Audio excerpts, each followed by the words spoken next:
미국에서 한 교수가 한 40여 명의 학생들에게 종이를 한 장씩 나눠주면서 크리스마스라는 단어를 생각하고 생각나는 것들을 하나씩 적어내라 했습니다. 그랬더니 학생들이 하나씩 적어냈는데 크리스마스 트리, 산타클로스, 선물, 캐롤, 카드라고 대답을 했지만 한 사람도 예수님의 생일이라고 대답한 사람이 없었습니다. 오늘날 크리스마스는 상업주의와 또한 쾌락주의에 밀려서 그 본질을 잃어버리고 말았어요. 자신을 위한 크리스마스가 되어버렸습니다. 참 안타까운 일이죠. 세상이 예수님 없는 크리스마스를 만들어가고 있는데 교회는 넋을 잃고 그냥 바라만 보고 있어요. 그래서 오늘날 예수님 없는 크리스마스를 보내고 있다고 하는 거예요. 여러분, 제가 여러분들에게 물을 때에 크리스마스입니다 라고 이렇게 대답을 해주시기를 바랍니다. 질문합니다. 12월 25일은 무슨 날입니까? 크리스마스입니다. 1년 중 교통사고가 제일 많은 때가 언제인가요? 크리스마스입니다. 1년 중에 절도, 강도, 각종 범죄가 가장 심한 때가 언제입니까? 크리스마스입니다. 1년 중에 사생아가 가장 많이 생기는 때는 언제인가요? 크리스마스입니다. 여러분, 심각하죠? 크리스마스가 바로 이런 크리스마스가 되고 말았어요. 16세기 종교개혁자 마틴 루터는 주기도를 가리켜서 최대의 순교자라고 말했습니다. 그것은 사람들이 주기도문을 할 때에 의미 없이 그냥 외우기 때문이에요. 그래서 주기도문이 주문이 되어버리고 말았어요. 그런데 오늘 20세기를 맞이하며 살아가는 우리에게 이 크리스마스가 정말 최대의 순교자가 되고 말았습니다. 그 이유는 예수님 없는 크리스마스, 크리스마스의 의미를 되새기지 않냐고 그냥 즐기기 위한 크리스마스로 변질되었기 때문입니다. 존 데이비드는 이 12월에는 두 개의 크리스마스가 있다고 했습니다. 하나는 예수 그리스도를 진정으로 예배하는 크리스마스고 다른 하나는 엑스마스라고 말했어요. 이 엑스라고 하는 말은 크리스토스라고 하는 말의 첫 글자요 또한 약자이기도 하지만 수학에서는 미지수 X를 의미합니다. 뭔지 모르는 그런 것을 의미할 때 X라 이렇게 표현을 합니다.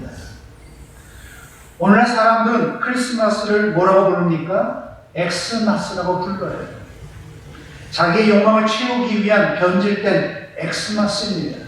크리스마스가 아니에요. 크리스마스의 진정한 의미가 무엇입니까? 인간의 몸을 입고 이 땅에 우리를 구원하기 오신 탄생하신 그 예수님을 기념하고 축하하는 날입니다. 예배하는 그런 날이에요. 그래서 예수 그리스도의 탄생을 맞이하는 크리스마스를 맞이하면서 우리가 취해야 할 태도가 무엇입니까? 그것은 예배입니다. 오늘 본문은 예수님 탄생하셨을 때 동방 박사들이 찾아와서 예수님에게 경배한 사실이 기록되어 있습니다. 들의 양을 치던 목자들도 예수님 탄생하신 소식을 듣고 예수님께 찾아와 경배했습니다.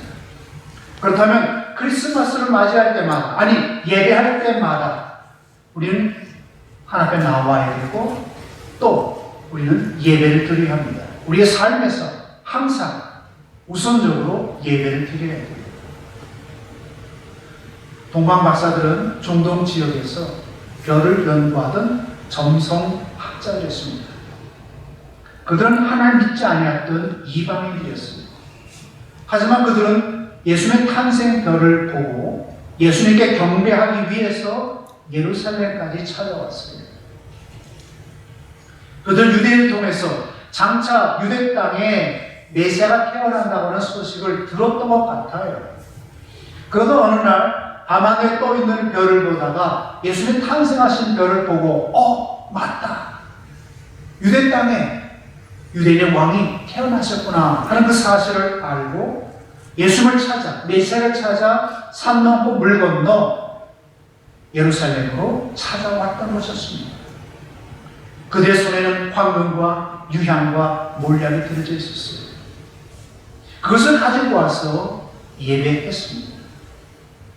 우리 금년 크리스마스를 맞이하면서 동방박사들의 예배에 대해서 생각해 보기를 원합니다. 어떤 예배를 그들이 과연 드렸나요? 그러면서 오늘 우리가 하나님께 드려야 할 예배는 어떤 예배인가를 오늘 여러분 모두가 깨닫기를 원하고 마음에 새기기를 원합니다. 첫째로 동방박사들의 예배는 바른 지식, 별에 근거한 예배였습니다.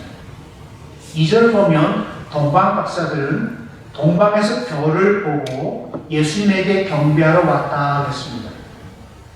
별을 보고 유대인의 왕이 태어났다고 하는 사실을 알았습니다.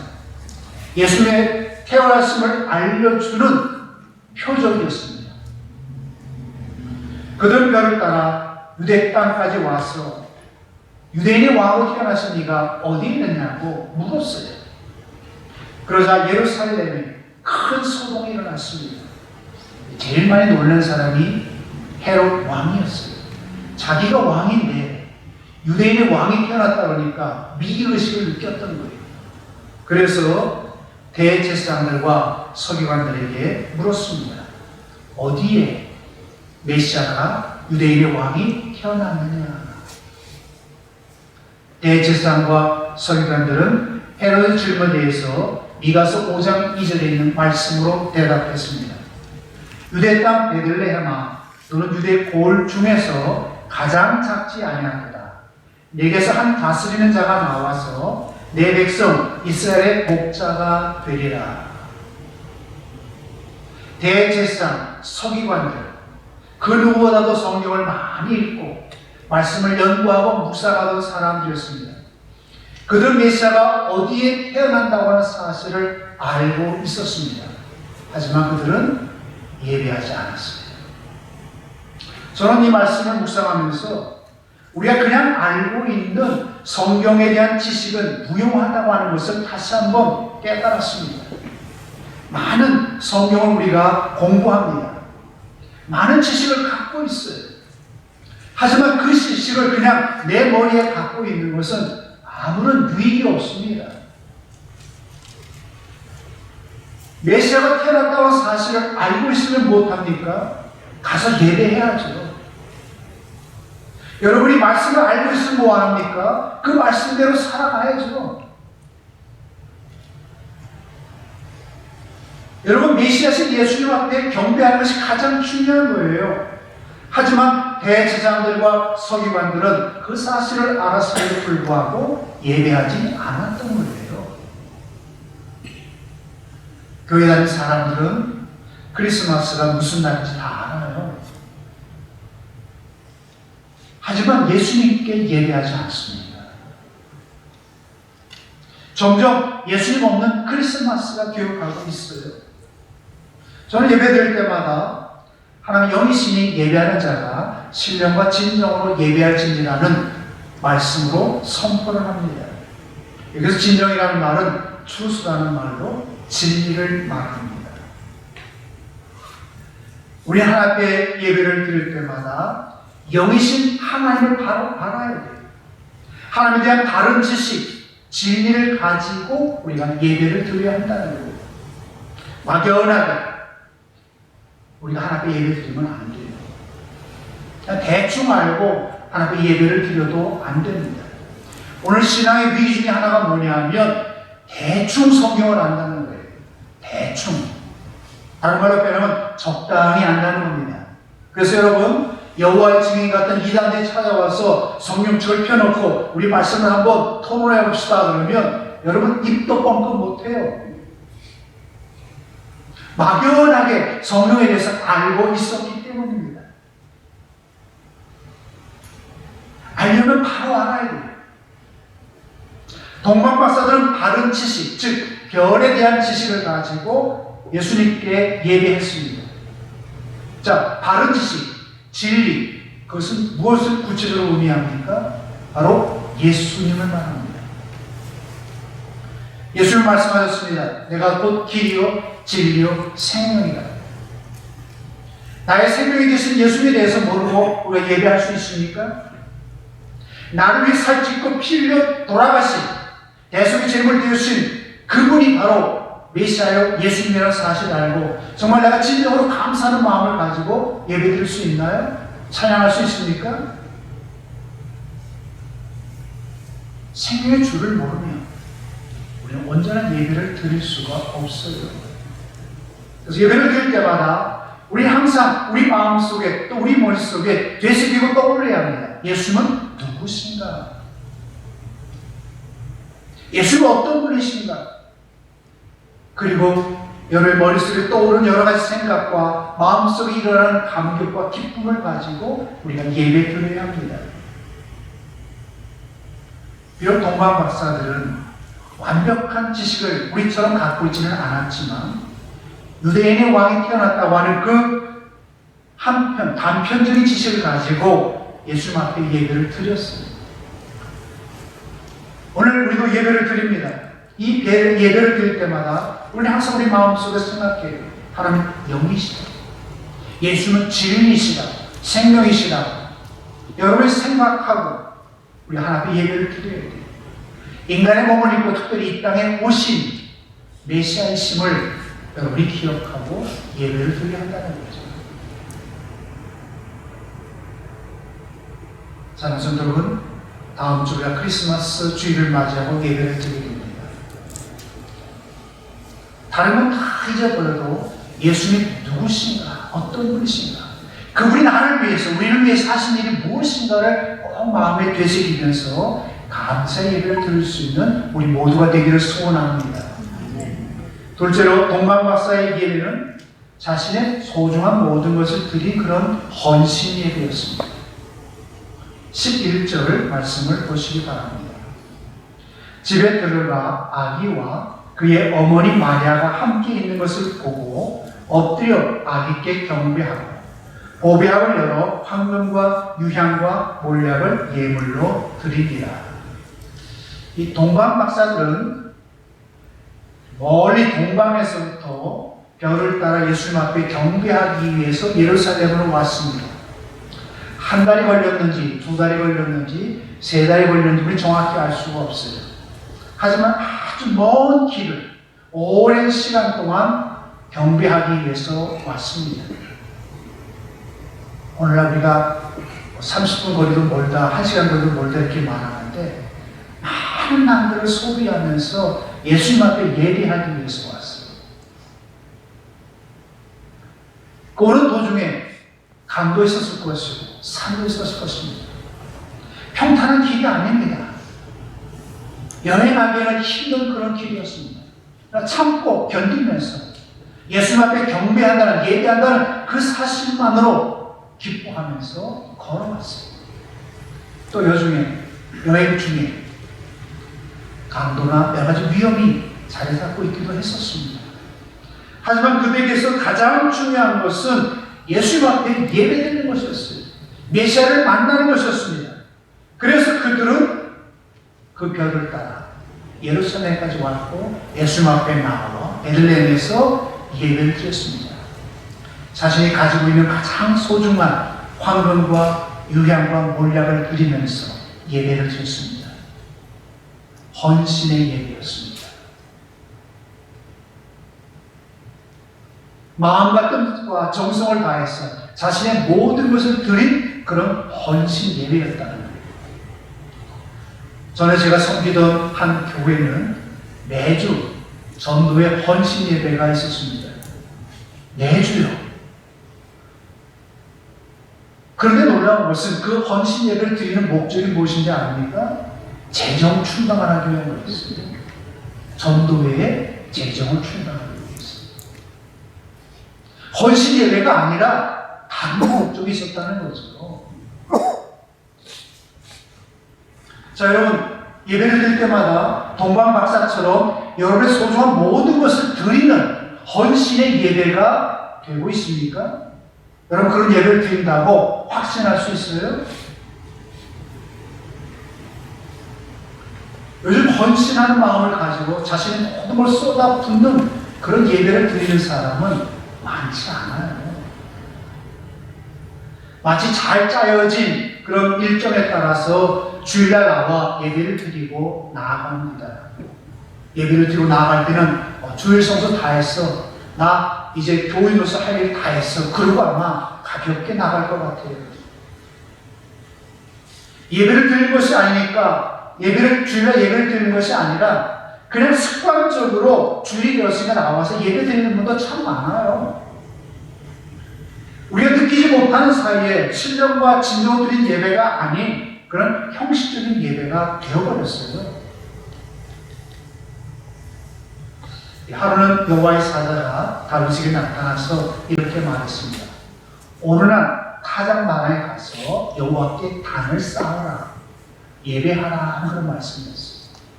그래서 다윗이 어느 날 타작마당으로 갔을 때에 반갑게 오르나니 그를 보고 맞이했습니다.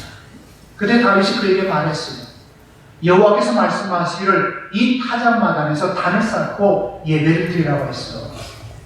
그러자 오르나니 자기 타작마당을 다윗에게 주면서 기쁘게 이곳에서 예배를 드리라고 그렇게 말했습니다. 한마디로 공짜로 예배 드리라는 거예요. 그때 다윗이 이렇게 말했습니다. 역대상 21장 22절로 24절 말씀입니다. 이 타작하는 것을 내게 붙이라. 너는 상당한 값으로 붙이라. 내가 결단코 상당한 값으로 사리라. 내가 여호와께 드리려고 내 물건을 취하지 아니하겠고 값 없이는 번제를 드리지 아니하리라.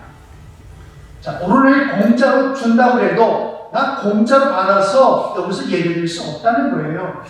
값을 치르겠다. 희생의 제물을 하나님 앞에 드리기 앞서서 나의 모든 것을 희생해서라도 헌신 예배를 드리겠다고 하는 그런 다윗의 모습입니다. 저는 여러분이 매일 드리는 예배는 물론 하나님 앞에 예배를 드릴 때마다 여러분의 손으로 여러분의 마음과 정성을 모두어서 헌신하는 그런 예배를 드리기 원합니다. 나의 가장 소중한 것을 드리는 값 있는 예배가 되기를 소원합니다. 남이 다 차려놓은 밥상에 숟가락 하나 얹어놓고 여러분 예배 드리지 마세요.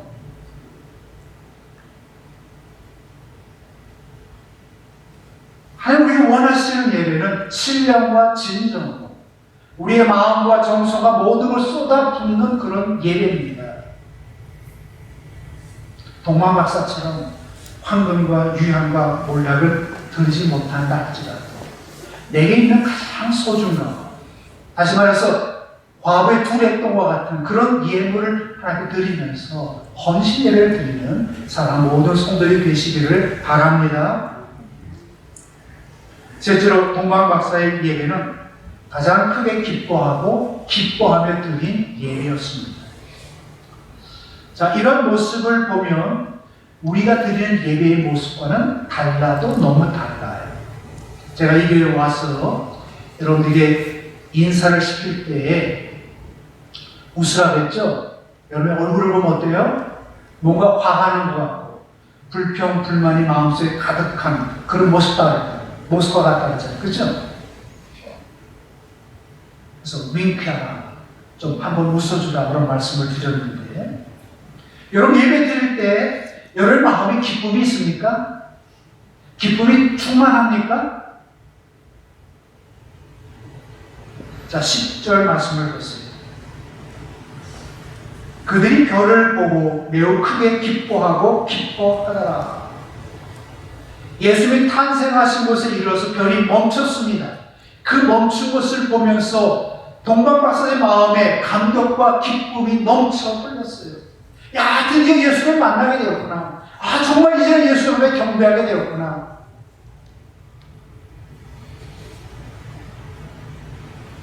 감격하며 기뻐하며 예배했다는 거예요.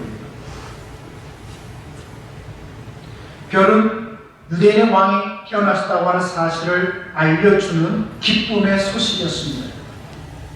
별은 메시아의 소식을 전해주는 놀라운 표적이었습니다.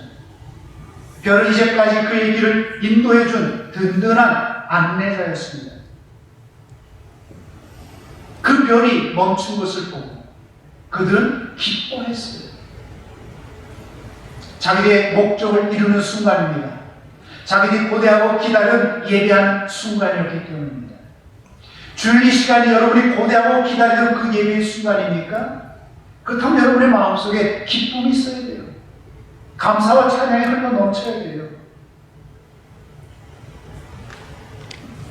오늘 하나님 우리에게도 동방박사에게 보여준 별이 있어요. 그 별이 무엇인지 아십니까? 하나님 말씀인 성경입니다. 성경을 통해서 예수님이 이 땅에 어떻게 태어나셨다고 하는 사실을 다 가르쳐 주셨어요. 이 성경을 통해서 하나님이 창조하셨고 인간을 축복하며 하나님의 형상으로 만드셨다 했습니다. 근데 인간이 타락했어요. 죄를 범하고 욕심 때문에. 하지만 그럼에도 불구하고 우리를 구원하기 위해서 예수를 이 땅에 보내주셨다고 하는 사실을 성경 말씀을 통해서 우리에게 알려주셨습니다. 동방박사는 물론 믿음의 선배들이 만나고 경험했던 하나님을 우리에게 소개해주고 있고 우리를 오늘 예수님에게로 인도해주고 있습니다. 더 나아가서 이 시대를 사는 우리에게 장차 다시 오실 예수님을 준비하도록 알려주고 있습니다. 마지막 날에 우리 주님이 다시 오신다고 하는 사실을 이 말씀을 통해서 우리에게 보여주셨고 그 길로 우리를 이끌어주고 계세요.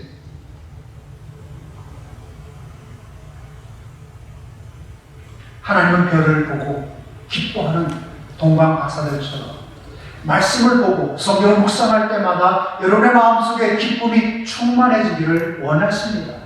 또 그런 심령에 하늘의 복을 부어주세요. 자, 동방박사의 예배는 바른 지식, 진리에 근거한 온전한 예배였습니다. 자신의 소중한 것을 드린 헌신의 예배였습니다.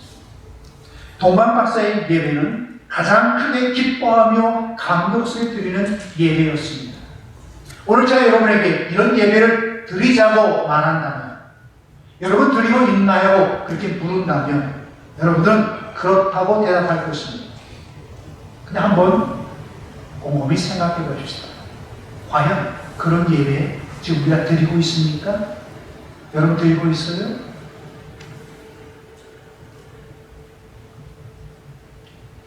동방박사의 예배하는 우리의 그대의 삶을 통해서 우리는 이 사실을 확인하기를 원합니다. 과연 그런가? 동방박사 드린 예배를 내가 드리고 있는가 안 드리고 있는가 한번 확인해 보세요. 자, 12절 보십니다. 꿈에 헤롯에게로 돌아가지 말라 지시하심을 받아 다른 길로 고국에 돌아갑니다. 예수에게 경배한 동방박사들은 돌아가는 길에 헤롯에게로 돌아가고자 했습니다. 약속했기 때문에 누구와? 헤롯 왕과 평범한 사람도 아닌 헤롯 왕과 약속했기 때문입니다. 우리 예수 믿는 사람들 약속 잘 지켜야 돼요. 누구하고 약속을 했던 간에 그 약속을 잘 지켜야 합니다. 동방박사들도 하나님께 예배한 후에 그 약속을 지키기 위해서 헤롯에게로 돌아가려고 했어요. 그러나 하나님이 말씀하셨습니다. 헤롯에게로 가지 말고 다른 길로 돌아서 고국으로 돌아가라. 여러분 그때 동방박사들은 하나님의 말씀을 듣고 순종해서 다른 길로 고국에 돌아갔다 그랬습니다. 헤롯과의 약속을 깨뜨리고 말씀에 순종해서 갔다는 거예요. 헤롯 왕이라고 하는 그 권력보다도 헤롯 왕이라는 그 왕보다도 하나님 또 말씀이 먼저였습니다. 세상의 권력보다도 하나님의 말씀이 더 중요했고 하나님은 더 위대하신 분이었습니다. 그래서 그 말씀에 따라 순종해서 다른 일을 고백했다는 거예요. 여러분, 세상에 나아가서 말씀 듣고 살아갈 때 세상 사람과 약속이 중요합니까? 하나님의 말씀에 순종하는 것도 중요합니다. 여러분이 주일날 나와서 예배드리겠다고 하는 그 약속이 중요합니까? 아니면 주일날 다른 사람과 한 약속이 중요합니까? 그 사람이 세상에 높은 지위에 있다고, 부자가. 여러분이 진정으로 예배를 드렸다고 하면 그 말씀을 마음에 새기고 여러분 세상에 나가서 말씀대로 순종하며 살아야 돼요. 그게 바로 예배드린 사람의 참된 모습이요, 또한 삶의 열매입니다. 신령과 진정으로 나는 하나님께 예배를 드렸습니다 하는 그런 증거예요. 예배는 이렇게 순종으로 이어져야 합니다. 우리가 아무리 왕이신 예수님 앞에 경배했다 할지라도 다른 지식을 가지고 우리가 헌신하며 기뻐하는 가운데 예배를 드렸다고 할지라도 예배 드린 후에 문 밖에 나가는 순간 말씀을 다 잊어버리고 그냥 자기 마음으로 살고 세상 따라가 살면 아무 소용도 없고 유익도 없다는 거예요. 그래서 말씀하셨습니다. 사무엘상 15장 20절에 뭐라고 말합니까? 순종이 제사보다 낫다. 순종이 제사보다 낫다.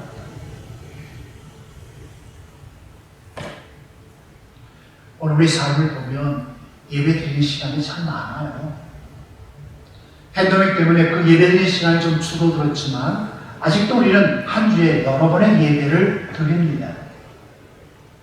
그런데 여러분, 예배를 드린 것에 비해서 우리가 말씀을 순종하기 위해서 과연 얼마나 힘썼나요? 우리가 애쓰는 것, 말씀에 순종하게 노력하는 것 너무 적어요. 그렇다면 과연 우리의 예배는 신령과 진정을 드린 예배일까요? 동방마사 드린 그런 예배입니까? 평생 예배를 드려도 여러분의 삶이 달라지지 않는 이유가 무엇입니까? 예배 드린 후에 삶의 현장에서 순종이 없기 때문에. 말씀 따라 순종하지 아니하면 그 예배는 헛된 예배입니다. 동방박사가 예수 앞에 예배하고 돌아가는 길을 달리해서 돌아갔던 것처럼 저는 여러분들이 예배를 드리고 이 시간, 이 재단을 떠나가는 그 순간부터 여러분의 삶에 무엇인가 변화가 일어나길 원합니다. 뭔가 달라지는 그런 삶이 되기를 간절히 소원합니다. 그래서 예배를 드릴 때마다 하나님 기뻐 받으시는 그런 예배가 되어지고 여러분의 마음속에 감격과 기쁨이 날마다 충만하게 넘치는 복된 그런 삶이 되기를 주님의 이름으로 축원합니다. 기도하겠습니다. 영광의 왕, 평화의 왕으로 오신 예수님을 찬양합니다. 우리를 주 예수 구원하시고 영생을 주신 예수님께 감사를 드립니다. 동방박사처럼 하나님 원하시고 찾으시는 신령과 진정을 드리는 예배가 되기를 원합니다. 바른 말씀에 순종하며 하나님으로 참 헌신하며 기쁨으로 예배 드리기를 원합니다. 무엇보다 예배 드리는 후에 우리 삶의 변화가 일어나고 열매 맺는 은혜의 역사가 체험되어지기를 소원합니다. 오 주님, 도와주시옵시고 우리의 삶을 인도하여 주옵소서. 예수님의 이름으로 기도드리옵나이다.